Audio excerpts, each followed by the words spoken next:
The plasma bolt missed Lisa's head by centimeters, scorching the wall behind her. She dove behind a cargo container as 3 more shots tore through the marketplace. Her husband Danny stood beside her, hands in his pockets, watching the Crythian raiders pour through the station's main corridor with that same calm expression he always wore. "Danny, move!" Lisa shouted, yanking his arm. He didn't budge. The Christians were 8 feet tall, armored in biometal that shifted like liquid mercury. Their weapons hummed with enough power to vaporize steel. 12 of them spread across the trading hub, their leader bellowing commands in a voice that rattled the deck plates. Station security was already down, their bodies scattered like broken toys. Lisa had been married to Danny for 3 years. He worked in hydroponics, kept to himself, smiled at her jokes, and never raised his voice. He was the quietest man she'd ever known. Right now, he was also the calmest person in a room full of screaming civilians. "We need to get to the emergency shuttles," she hissed, checking her handheld. The station's AI was offline. Life support flickered. They had minutes before the Crythians finished their sweep and started executing survivors. Danny nodded slowly. "Yeah, probably." A Crythian spotted them. It roared, raising its weapon. Lisa's breath caught. They were dead. No cover, no escape, no chance. Danny's hand moved to his belt. For 3 years, Lisa had seen that strange sword hanging in their quarters. Some Earth relic, he'd said. A family heirloom. She'd never seen him touch it. He touched it now. The blade cleared its sheath with a sound like tearing reality. It wasn't metal. It wasn't any material Lisa recognized. The edge glowed white-hot, but frost formed on Danny's hand. Space around the weapon bent, distorted, as if the sword was too heavy for the dimension it occupied. The Crythian fired. Danny moved. Not fast. Impossibly fast. The plasma bolt hit empty air. Danny was already inside the alien's guard, sword rising in an arc that seemed to cut through time itself. The Crythian's armor, rated to withstand ship-class weapons, split like wet paper. The alien fell in 2 pieces, its weapon clattering to the deck.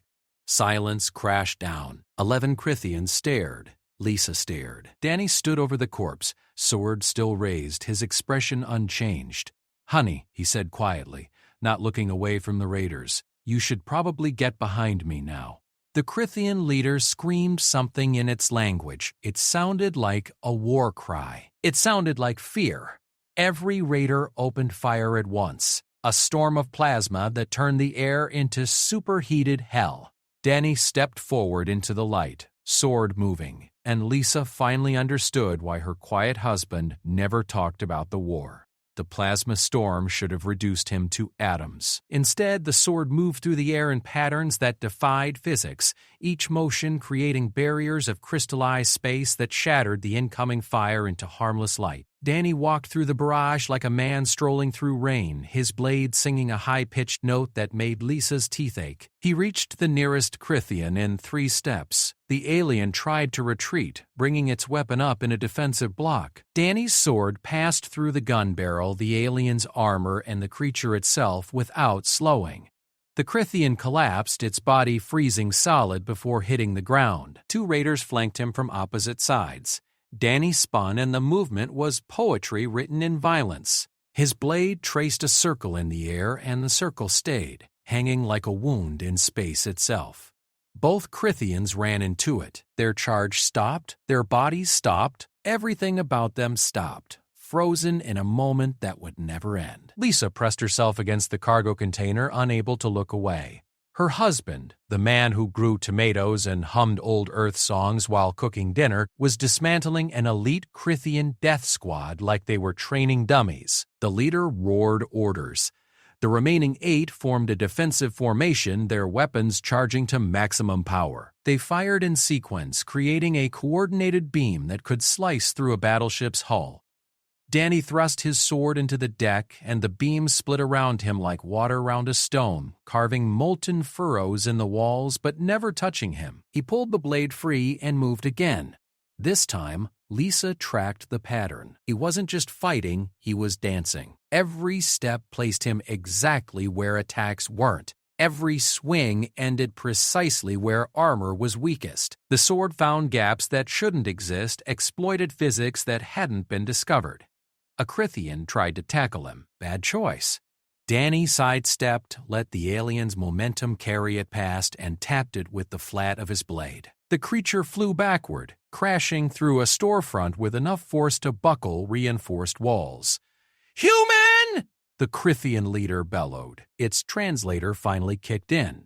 "What are you?" Danny didn't answer. He just kept walking forward, sword at his side, closing the distance with mechanical precision. 3 Crithians broke ranks and charged. Danny's blade flicked out 3 times. 3 bodies hit the ground before they'd crossed half the distance. The leader's eyes, all 4 of them, widened in recognition. It hissed something in its native language, backing away. The remaining 4 raiders looked at each other, then at Danny, then dropped their weapons and ran. Danny let them go. He turned to face the leader, who stood alone now, its weapon trembling in its grip. "You're him," the Crithian whispered. "The ghost of Europa? We thought you were propaganda. A story to scare recruits." Lisa's mind raced. Europa, the Jupiter moon. The war had ended there 15 years ago. The final battle where humanity turned the tide against the Crithian invasion. Nobody talked about Europa. The military had classified everything about that operation. "I'm retired, Danny." His voice was still quiet, still calm, like he was discussing the weather. "I grow vegetables now. I have a wife. I was hoping to keep it that way." The Crithian leader laughed a wet, choking sound. "You can't hide forever, human. They're coming. The Collective, the Vrax, the Morpheus Swarm. They all know about Earth now. They all want what you have. And when they come, there won't be enough of you to stop them." "Probably not," Danny agreed. He raised his sword. "But I'll stop you." The leader fired. Danny was already moving. The blade came down in a vertical slash that carved through armor, weapon, and alien in one smooth motion. The Crithian fell, its body sparking and twitching. Then silence. Real silence this time. Danny stood in the center of the marketplace, surrounded by 12 dead raiders, his sword still glowing in his hand. Blood, alien and strange, pooled around his feet but never touched him, like even liquid knew better than to cross that threshold. He closed his eyes, took a deep breath, and sheathed the sword. The moment it clicked home, the strange distortions vanished. The air stopped humming. Danny was just Danny again, quiet and unremarkable in his civilian clothes. He turned to Lisa, who was still frozen behind the cargo container. "Hey," he said softly. "You okay?" Lisa couldn't speak. Her throat had closed up. She managed a nod. Danny walked over, stepping carefully around the bodies. He offered her his hand. She took it automatically, let him pull her up. His hand was warm, steady, exactly like it had been every day of their marriage. "I'm sorry," he said. "I know this is a lot. We should probably talk." "Talk," Lisa repeated. Her voice sounded distant in her own ears. "You just killed 12 Crithian raiders, alone, with a sword. 13, technically, the first one by the entrance." Danny looked uncomfortable now, like he'd made a social mistake. "I really am sorry. I was hoping you'd never have to see that side of me." Sirens wailed. Station security, late as always, finally responded. Footsteps echoed from multiple corridors. Danny gently guided Lisa toward an exit, away from the approaching authorities. "Where are we going?" she asked. "Home," Danny said. "We need to pack. If what he said is true, this station won't be safe much longer. Nowhere will be." Lisa looked back at the carnage, then at her husband's calm face. "What happened on Europa, Danny? What did you do?" He was quiet for a long moment. When he finally spoke, his voice carried a weight she'd never heard before. "I ended a war," he said, "and made sure humanity survived to see tomorrow. But I also made a lot of enemies. The kind that don't forgive. The kind that spend decades planning revenge." They reached the corridor leading to residential quarters. Station security rushed past them, not even glancing at the couple in civilian clothes. Lisa's mind spun with questions, but one rose above the others. Why didn't you tell me? Danny stopped. He turned to face her fully, and for the first time since she'd known him, his expression cracked. Sadness flickered across his features, deep and old. Because I wanted to be normal, he said. For once in my life, I just wanted to be a regular guy with a regular job and a beautiful wife who didn't look at me like I was a weapon. Is that so wrong? Lisa looked at him, really looked at him. Beneath the calm exterior, beneath the quiet demeanor, she saw exhaustion, not physical tiredness, but something deeper, soul weariness, the kind that came from carrying burdens too heavy for anyone to bear. She took his hand again, squeezed it. "Take me home," she said, "then tell me everything." Danny nodded. Relief softened his features. They walked together through the empty corridors, leaving the dead behind, moving toward an uncertain future where the past refused to stay buried. Their quarters were small but comfortable, filled with the personal touches Lisa had added over 3 years. Plants everywhere, photos on the walls, a collection of old books on real paper. Danny moved through the space like a ghost, pulling a duffel bag from the closet and packing with efficient mechanical precision. Lisa sat on the bed, watching him. "Start talking." Danny folded a shirt, placed it in the bag. "What do you want to know?" "Everything. Start with Europa." He paused, hands going still. For a moment, Lisa thought he wouldn't answer. Then he sat down beside her, the sword still strapped to his belt, and began. The Crithian Empire hit Earth's outer colonies first, took Titan in a week. Ganymede fell next. They moved through the system like a plague, converting everything they touched into war material. Their tech was centuries ahead of ours.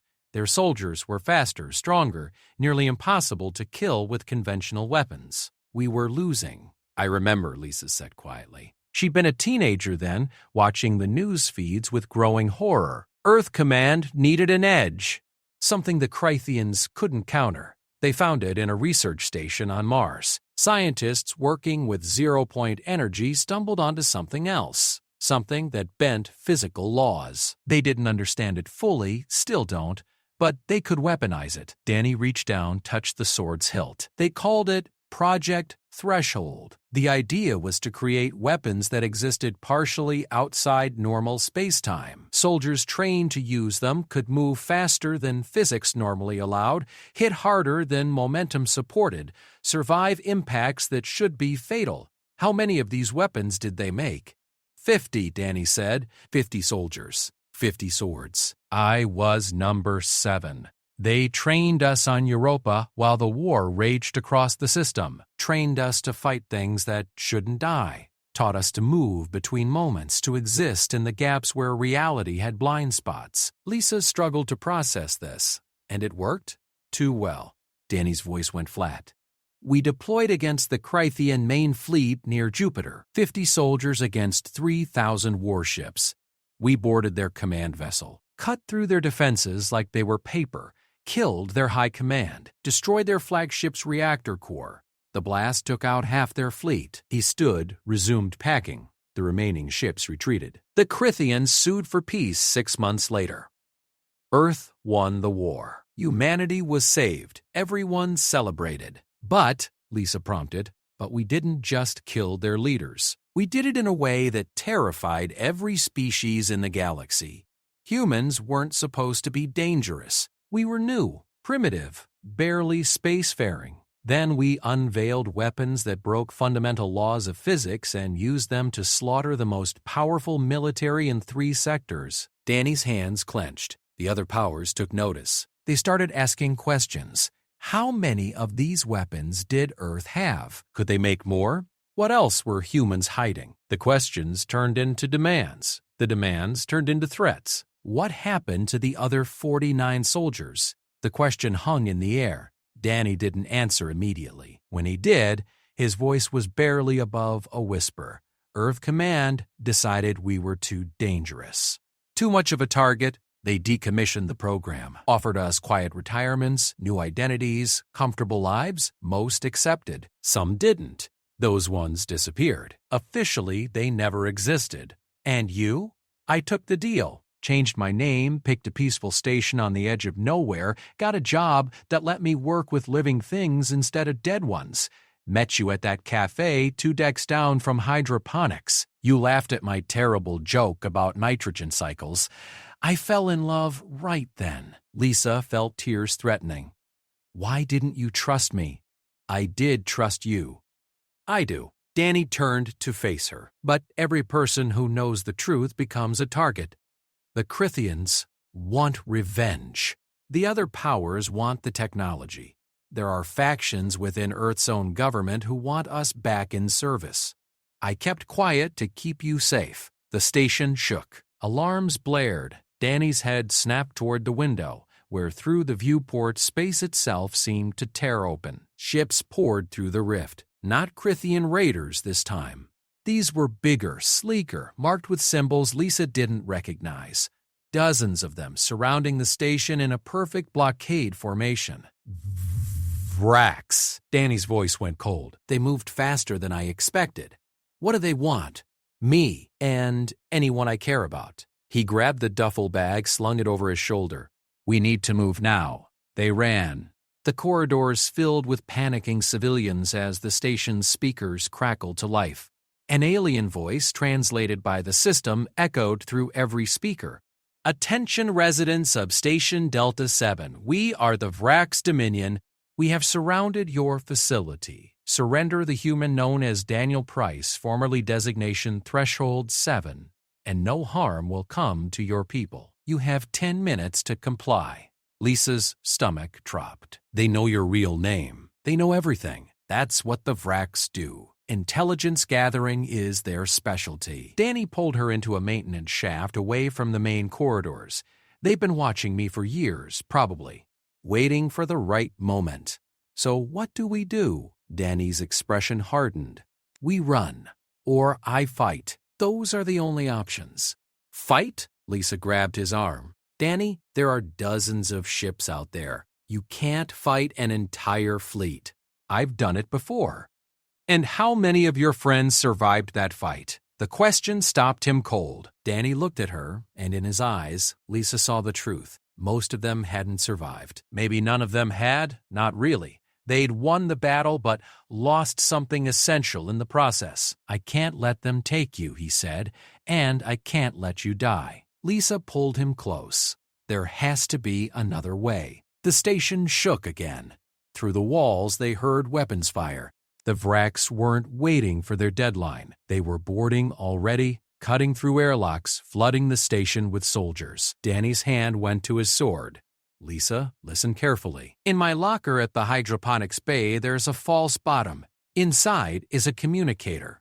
It'll connect you to Earth Command. Tell them Threshold 7 is active again. Tell them I need extraction for 2. What are you going to do? He kissed her, quick and desperate. Buy you time.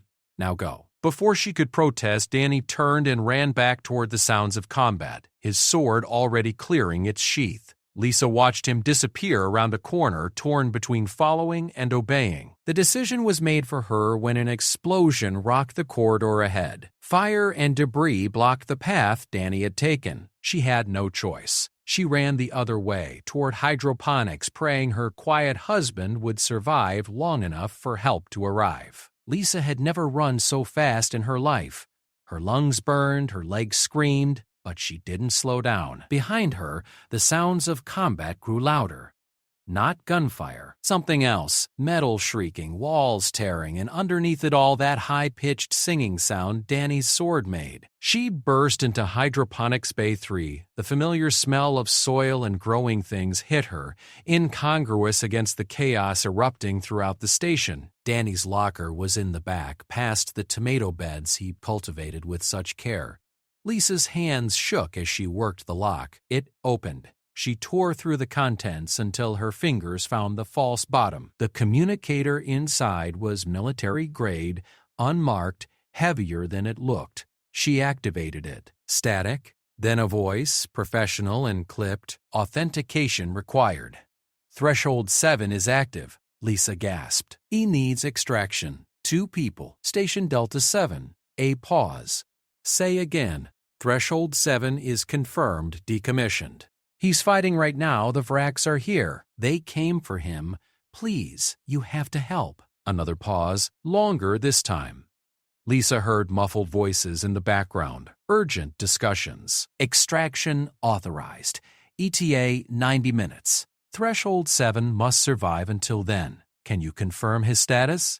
Lisa ran to the viewport. From here, she could see part of the main concourse.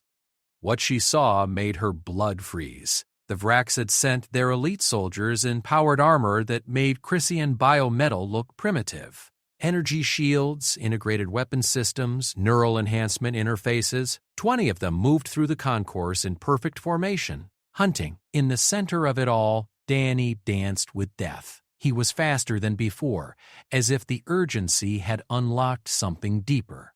His sword carved paths through space that left glowing trails in the air.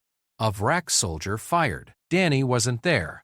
The shot hit another Vrax instead, shield overloading in a cascade of sparks. He's fighting, Lisa whispered into the communicator. 20 elite Vrak soldiers, how is he still alive? Threshold operatives were trained to handle impossible odds. Maintain distance. Do not interfere. I'm his wife. Then pray he remembers his training. The communicator fell silent, maintaining connection but offering no more advice. Lisa pressed against the viewport, unable to look away. Danny moved like liquid violence. Every motion served multiple purposes. A dodge became an attack. A parry positioned him for the next strike. He fought without wasted movement, without hesitation, without mercy. A Vrax flanked him from above, dropping from an overhead platform. Danny's sword flicked up without looking, caught the alien mid-descent, and sent it crashing through a storefront. 2 more rushed him from opposite sides. The blade spun, creating that impossible circle in the air again. Both Vrax soldiers ran into the spatial anomaly and stopped, frozen like insects in amber. But there were too many. For every soldier Danny dropped, 2 more pressed forward.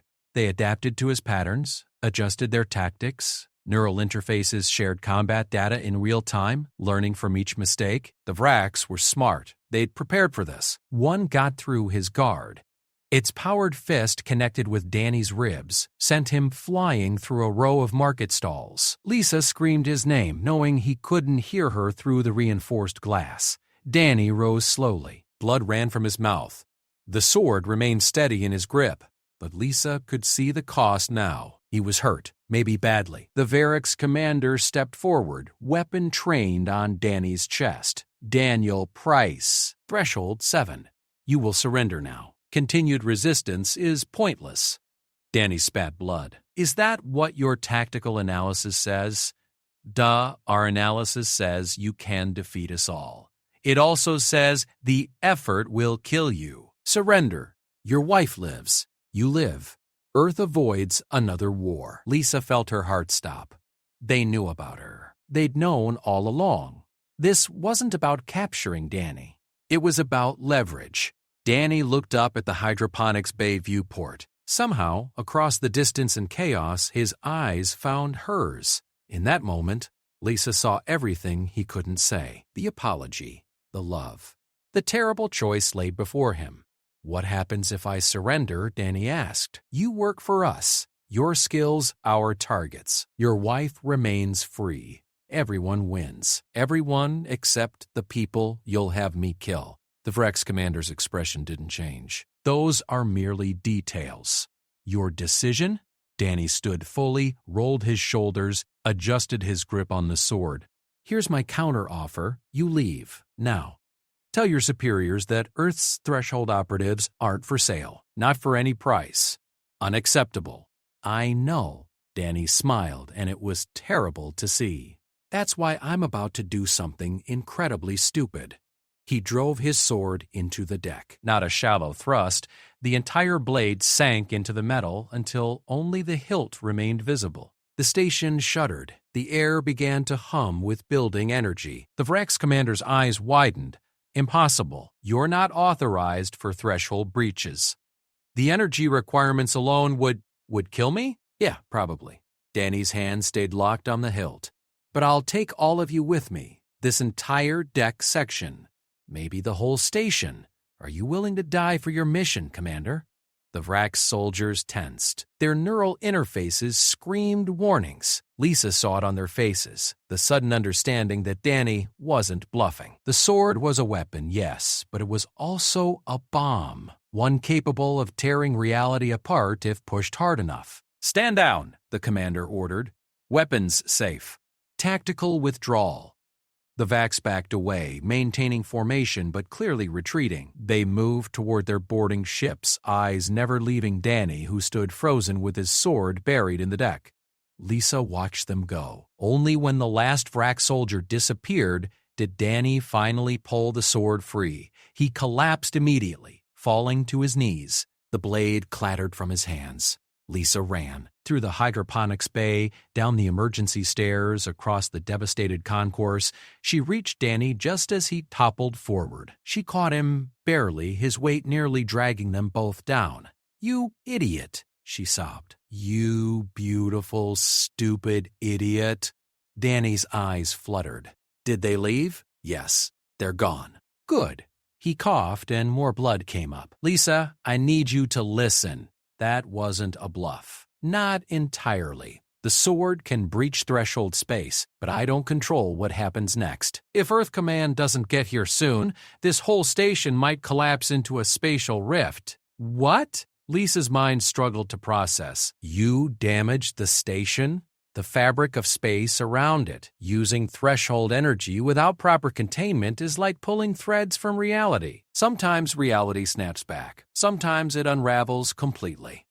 Around them, the air began to shimmer. Space itself looked wrong, fractured, like looking through cracked glass. The station groaned, metal stress-singing in frequencies that hurt to hear. Danny gripped her hand. "Earth Command, 90 minutes, you said? More like 80 now." "We might not have 80. Danny tried to stand. Failed. "Help me to the command center. If I can access the station's power grid, I might be able to stabilize the breach." Might. Together, they limped through ruined corridors, racing against an unraveling universe while hoping rescue would arrive before everything fell apart. The command center was a wreck. Half the console sparked uselessly, their operators fled or dead. But the main power interface still glowed, still functional. Danny dragged himself to it, fingers dancing across controls that Lisa barely understood. "The breach is expanding," he muttered, reading data streams. "Current rate puts total collapse at 63 minutes. We're not going to make it." Lisa looked out the command center viewport. Space around the station didn't look right anymore.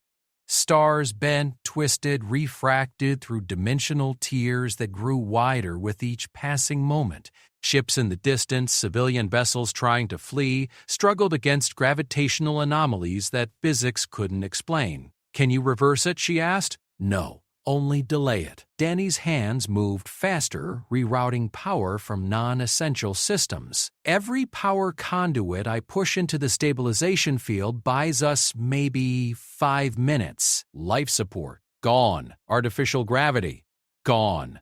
We're down to emergency lighting and prayers." The station's gravity cut out. Lisa grabbed a handhold, stomach lurching as everything became weightless. Danny kept working, anchored by one hand while the other flew across the interface. 47 minutes now, he said. His voice stayed calm, but Lisa heard the strain underneath. Earth Command won't make it. Even if they burn their engines to nothing, they can't get here in time. Then, what do we do? Danny stopped typing. He turned to face her, floating in the zero-gravity, blood-forming spheres in the air around him. "I go back out there, find the exact point where the breach started, push threshold energy through it in the opposite direction. Might seal it, might collapse the entire sector into a black hole. No way to know until I try." "That's insane. It's the only option left." "No," Lisa pushed off, floating to him. "There has to be another way. You already almost died once today. Dad and I'll probably die again. But at least you'll survive. Everyone on this station will survive." Danny cupped her face with one hand. "That's worth any price." Tears floated between them, tiny spheres catching the emergency lights. "I won't let you. You can't stop me." "Maybe not," Lisa's voice hardened. "But I can come with you." "Absolutely not. You need someone to monitor the readings, someone to tell you when you've pushed enough energy through, someone to pull you back if things go wrong." Danny shook his head. "Lisa, threshold energy is lethal to anyone not trained to channel it. Just being near me when I breach space will expose you to enough radiation to kill me. I know, but you need help." She grabbed his shoulders. "And I'm not letting my husband die alone in some stupid heroic gesture because he was too stubborn to accept backup." They stared at each other. In Danny's eyes, Lisa saw him trying to find an argument, trying to find a way to protect her. She also saw the moment he realized she was right. "Okay," he said quietly, "but you follow my instructions exactly. No hesitation. If I tell you to run, you run. Deal." They pushed off together, floating through corridors where reality warped and bent. The station's structure groaned, metal fatigue accelerating as space-time stressed the physical framework beyond tolerance. Panels tore free, conduits ruptured. Through the walls, they heard screaming as civilians huddled in whatever shelter they could find. The breach point was in the main concourse where Danny had buried his sword. The deck plating had melted, forming a crater that pulsed with sickly light. Around it, space folded in on itself, creating visual paradoxes that hurt to look at. Danny drew his sword. The moment it left the sheath, everything intensified. The breach expanded, pulling harder. Lisa grabbed a support beam, anchoring herself. "Ready?" Danny asked. "No. Do it anyway." He positioned himself at the crater's edge and thrust the sword straight down into the breach. Light erupted, blinding and terrible. Danny screamed, not in pain but in effort, channeling threshold energy through his body and into the sword and through the breach itself. Lisa forced her eyes open, consulted the scanner she'd grabbed from the command center. Numbers scrolled past, most meaningless to her, but she'd watched Danny long enough to recognize the important ones. "Breach expansion slowing," she called out. "Keep going." Danny's arms shook. Blood ran from his nose, his ears. The sword glowed white-hot, frost forming simultaneously on his hands where he gripped it. His body was channeling forces that shouldn't exist, processing energy that could power a small star. Expansion stopped. It's holding steady. "Not enough," Danny gasped. "Need to reverse it." He pushed harder. The breach began to shrink, slowly, fraction by fraction, but the cost was visible. Danny's skin cracked, light bleeding from the fractures. He was burning from the inside out. "Danny, your readings are critical. You need to stop." "Almost there. Danny, please. Just a little more." Then space itself rang like a bell. The breach collapsed in an instant, folding into a single point that vanished with a sound like thunder in reverse. Silence crashed down. The station stopped shaking. Through the viewports, stars returned to their proper positions, no longer bent by impossible forces. Danny collapsed. The sword clattered from his hands, its glow fading. Lisa launched herself to him, caught him in the zero gravity. His eyes were closed. His breathing shallow? No, no, no, no. She checked for a pulse, found one, weak but steady. "Stay with me. Help is coming. Just hold on." Lights filled the viewport. Not station lights. Ship lights, a fleet emerging from FTL, Earth Command vessels bearing the blue and white insignia of humanity's defense forces. The lead ship was massive, a carrier class named Defiant. Lisa's communicator crackled. "This is Captain Martinez of the Defiant. We have visual on the station, dispatching medical teams and engineers now. Threshold 7, please respond. This is Lisa Price. My husband is alive but critical. He stabilized a threshold breach. The station is secure. Copy that. Medical team inbound. ETA 2 minutes. Hang tight." Lisa held Danny, floating in zero gravity surrounded by the wreckage of their peaceful life. She thought about the quiet hydroponics technician she'd married, the man who hummed while cooking dinner, the husband who never raised his voice. She looked at the sword floating nearby, still faintly glowing. A weapon that bent reality. a tool that had saved them all. Danny's eyes fluttered open. Did it work? It worked. You did it. Lisa laughed through her tears. You saved everyone, you impossible man. Good. His hand found hers, squeezed weakly. Can we go home now?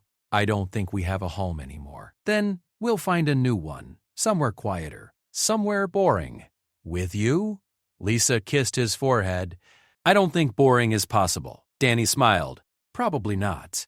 But we can try. The medical team arrived, professional and efficient. They stabilized Danny, loaded him onto a stretcher, administered treatments that Lisa didn't understand but clearly helped. His readings improved. Color returned to his skin. As they transported him to the Defiant, Lisa walked beside the stretcher, holding his hand. Around them, Earth Command personnel flooded the station, beginning repairs, helping survivors, documenting what had happened. Captain Martinez met them in the Defiant's medical bay. She was young, intense, with the look of someone who'd seen too much combat too early in her career. Threshold 7, she said formally. On behalf of Earth Command, thank you for your service. Your actions today prevented a catastrophic loss of life and averted a potential dimensional disaster. Danny nodded weakly from the medical bed. Martinez continued. I'm also authorized to inform you that your retirement status is officially reinstated. No questions asked. No recall orders. You've earned your peace, soldier. Thank you, Danny managed. However, Martinez glanced at Lisa. Given today's events, certain parties know you're still alive. The Vraks won't forget. Neither will the Krythians. You'll need to relocate. New station, new identities if you want them. Earth Command will provide full support. Lisa spoke up. What about the other Threshold operatives, the ones still in hiding? Martinez's expression darkened. We're reaching out, offering them the same protections. If today proved anything, it's that we can't leave our heroes vulnerable. She paused. There's also a proposal, a new program. Not soldiers this time, consultants, teachers. We want to train a new generation, do it right this time, without the secrecy and abandonment. Threshold 7 would be invaluable in that role. If he wanted it. No pressure. Think about it. After Martinez left, Lisa and Danny sat in comfortable silence.